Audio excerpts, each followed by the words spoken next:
ఈ రోజు నేను అతి ముఖ్యమైన కార్యక్రమం, జటిలమైన సమస్య, రైతుల సమస్య.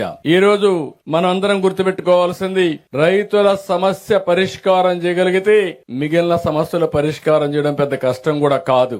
అందుకే రైతన్న మీకోసమని 6 రోజులు మీ ఇంటింటికి పంపించాం, మిమ్మల్ని కలిశారు, మీరిచ్చినటువంటి ఫీడ్బ్యాక్ తీసుకున్నాం. ఈ రోజు మనం ఒకటి గుర్తుపెట్టుకోవాలి, చరిత్రను గుర్తుపెట్టుకోవాలి, భవిష్యత్తుకు ప్రణాళిక రూపకల్పన చేసుకోవాలి. చరిత్రలో మీరు చూస్తే ఈ రాష్ట్రం వ్యవసాయ ఆధారిత రాష్ట్రం, వ్యవసాయం మనకు ప్రధానం.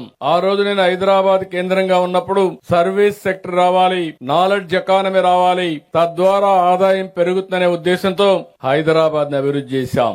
ఈ రోజు అది తెలంగాణకు వెళ్ళింది. దానివల్ల ఆ రాష్ట్రంలో మీరు చూస్తే 60% సర్వీస్ సెక్టర్ ఉంది. వ్యవసాయంలో వచ్చే ఆదాయం 14%. రాష్ట్రం విడిపోయినప్పుడు 2 రాష్ట్రాలు కలిపి 24-25% జీఎస్డీపీ కాంట్రిబ్యూషన్ ఉంటే మన రాష్ట్రం 34%కి వెళ్ళింది. వ్యవసాయంలో ప్రభుత్వానికి ఆదాయం తక్కువ వస్తుంది.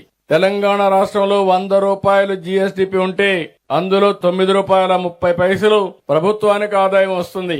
అదే మన రాష్ట్రంలో 100 రూపాయలు జీఎస్డీపీ ఉంటే 6 రూపాయలే ఆదాయం వస్తుంది. ఆదాయం తక్కువ, ఖర్చులు ఎక్కువ.